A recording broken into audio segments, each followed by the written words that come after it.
Setelah kaki kami kembali bersiap dan pundak kembali terjaga, dengan kompak kami melanjutkan perjalanan menuju ke penyeberangan terakhir, kemudian menghabiskan waktu makan siang di sana.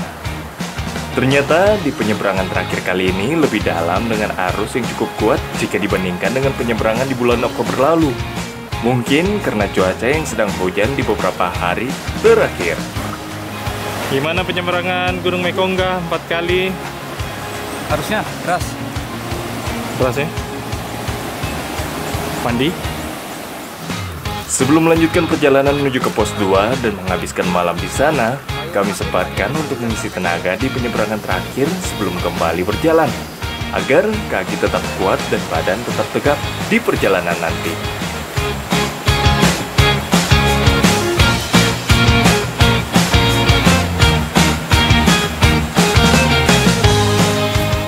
Mulai dari sini, awal dari perjalanan pendakian menuju titik tertinggi di Sulawesi Tenggara, Gunung Mekongga.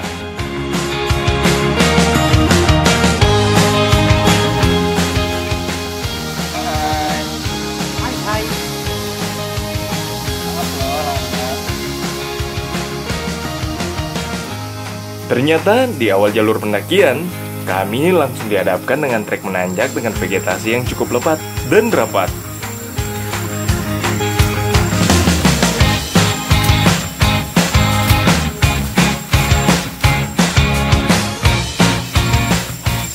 Cara siapa ya? Ntar aja, bayang hari. Jalur menuju ke pos 2 Gunung Mekongga berupa hutan dan perkebunan dengan medan yang cukup curam berbatu dan licin saat hujan tiba. Meski medan cukup curam, kami hiasi dengan canaan ringan agar perjalanan nanti tidak bosan. Gak tahu Pak. Ciki terus gak pernah timbul.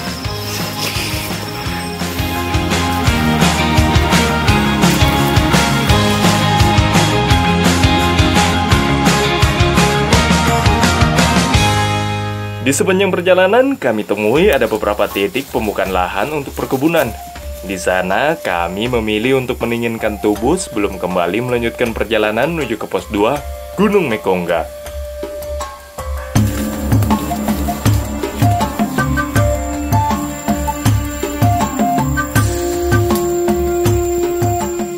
Setelah selesai beristirahat, kami kembali melanjutkan perjalanan menuju ke pos 2. Di sepanjang perjalanan terdapat beberapa spot mata air yang bisa digunakan untuk mengisi kembali cadangan air atau sekedar membasahi dahaga.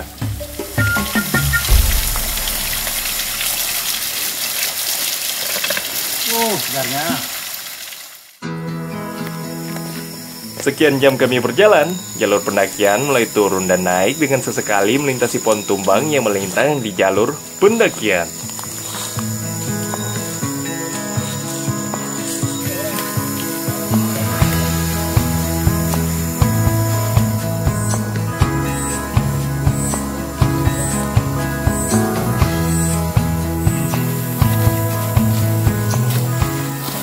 Setelah hampir seharian berjalan menyeberangi sungai dan menyusuri perkebunan, kemudian masuk ke dalam hutan, akhirnya kami tiba juga di pos 2 Gunung Mekongga dan menghabiskan malam di sini.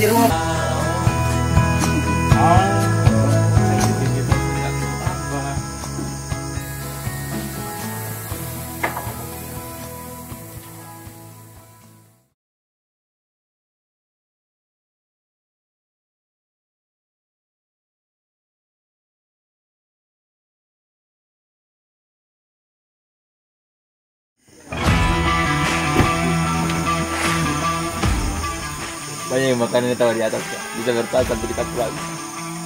Mas, udah kita ngapain nih?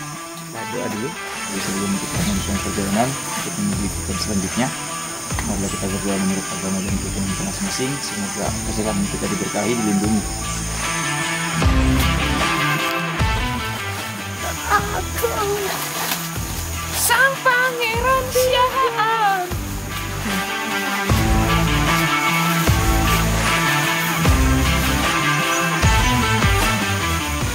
Setelah pagi diawali dengan doa dan briefing tentang perjalanan Gunung Mekongga, selanjutnya kami mulai berjalan menyusuri perkebunan coklat dan merica sebelum hilang di telan rimba. Sebelum masuk ke dalam hutan, kami dihadapkan dengan lebatnya pakis di jalur pendakian. Menurut Bang Edar, dalam waktu 2 minggu saja tumbuhan pakis bisa tumbuh lebat kembali, meski sebelumnya telah dipangkas bersih.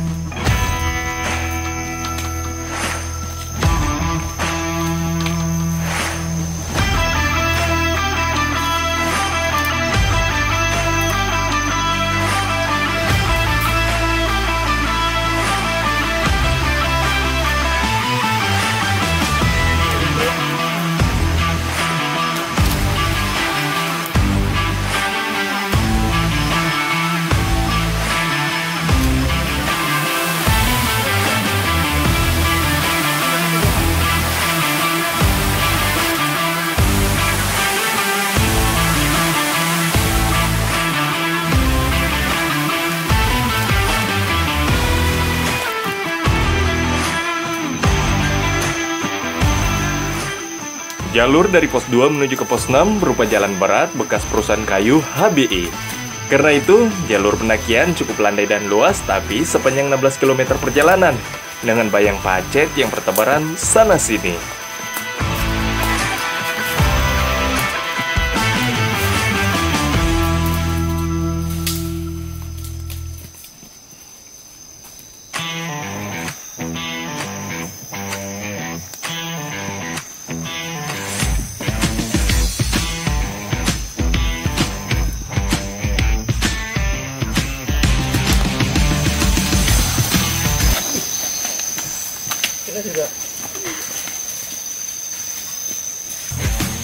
Sesekali kembali kami masuk ke dalam hutan pakis atau kadang harus naik ke atas pohon hanya untuk sekedar melanjutkan perjalanan.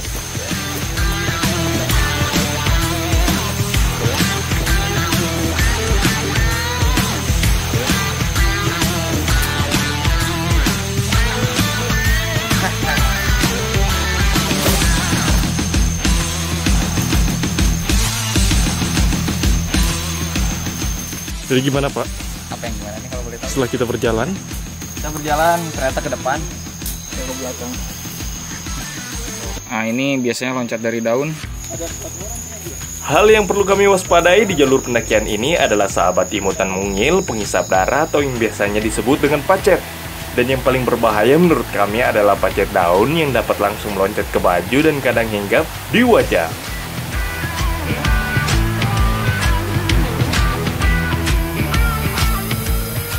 Beberapa jam berjalan dalam bayang-bayang vampir kecil sang pengisap darah, akhirnya kami tiba juga di pos 3 Gunung Mekongga. Di pos ini kami sepakat untuk beristirahat makan siang sebelum kembali melanjutkan perjalanan.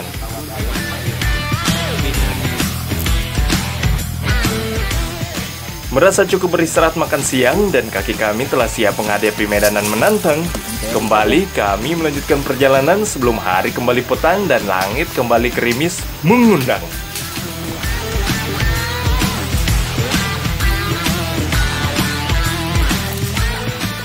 Setelah menerobos hutan yang panjangnya minta ampun dan cukup membosankan, akhirnya kami kembali masuk ke hutan pakis sebelum tiba di tempat kami menghabiskan malam ini, Campsite Tugu NKRI.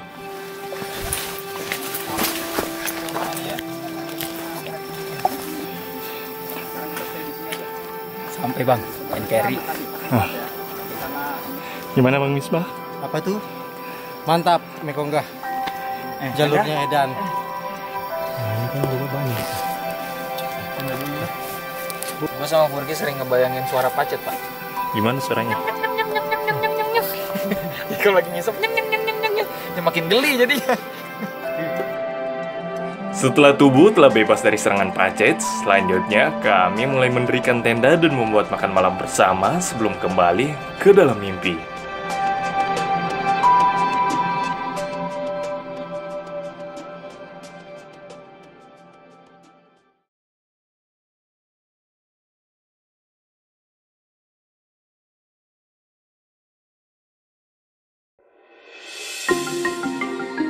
Pagi ini, sebelum melanjutkan perjalanan pendakian menuju pos 6 Danau Coca-Cola, kembali kami mulai mempersiapkan peralatan dan packing kembali, tak lupa ditutup dengan doa pagi sebelum pergi.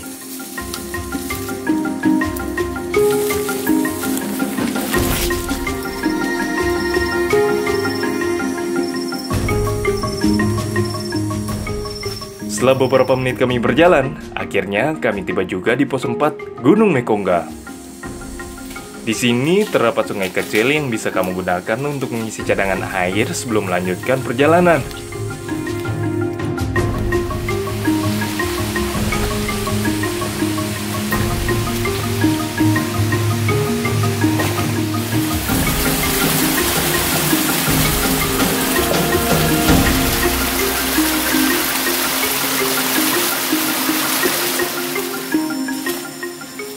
Masih sama seperti kemarin, jalur pendakian hari ini dihiasi oleh pakis yang sangat lebat yang membuat kami serasa berat dan lambat. Belum lagi bayang pacet yang membuat kami perlu waspada agar tidak dihinggap hingga masuk ke telinga dan mata.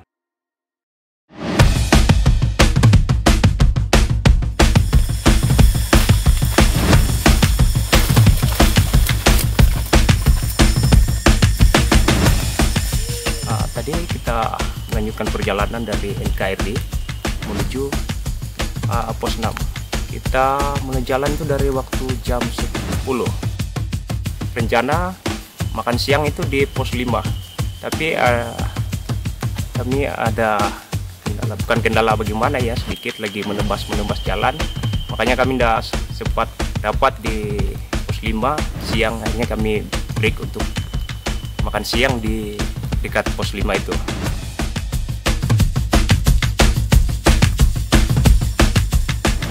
Selain medan yang serasa berat saat berjalan, padang pakis yang cukup lebat terkadang menyimpan banyak sekali jebakan. Menutup lubang yang kami rasa aman, dan batangnya yang cukup tajam menyayat pakaian yang sering mengiris tangan.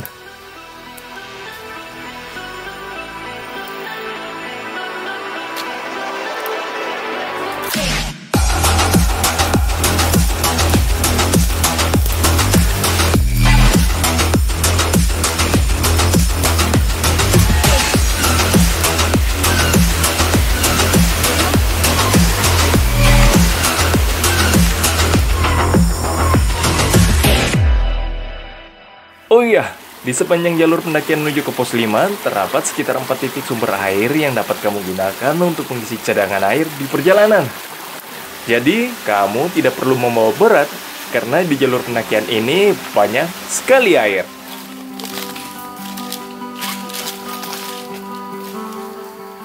Pendakian Gunung Mekongga setelah hari ketiga. Berat. Double, Pak. Iya. Di bawah melangkah ketahan semak-semak ranting pakis ya. Iya. Jadi kayak 2 kali double bebannya. Iya.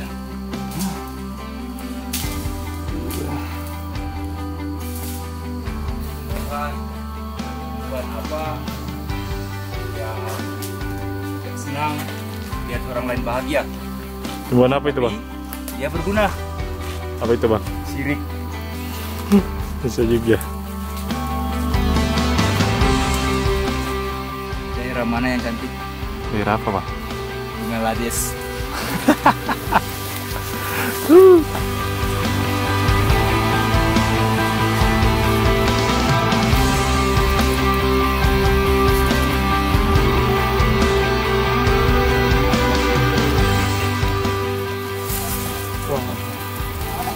Dia pun bermuka tarik. Untuk pagi. Bagus sih.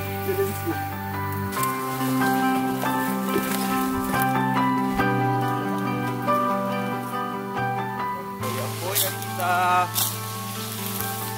Masukin foya-foya kita.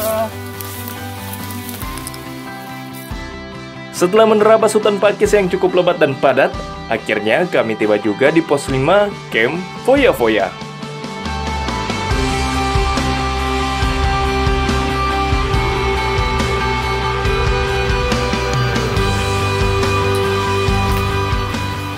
Merasa cukup untuk beristirahat, sebelum langit mulai gelap, kami putuskan untuk kembali melanjutkan perjalanan menuju ke pos 6, Danau Coca-Cola. Kemudian menghabiskan hari dan memanjakan diri di sana.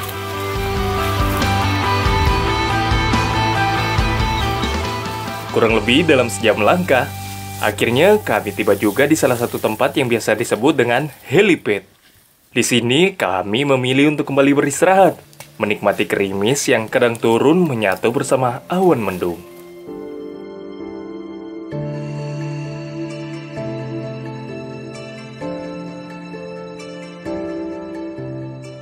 Gimana Bang Edan?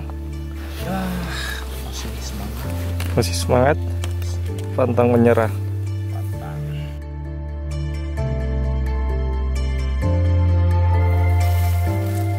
Kembali kami melanjutkan perjalanan menuju pos 6 Danau Coca-Cola.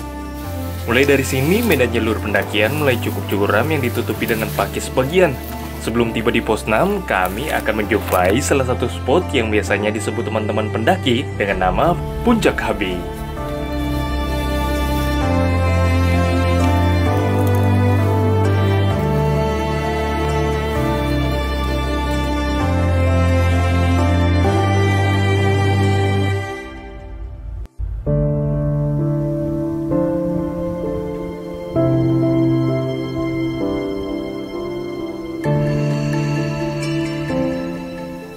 Ini puncak KBI Bang ya? Iya, puncak KBI.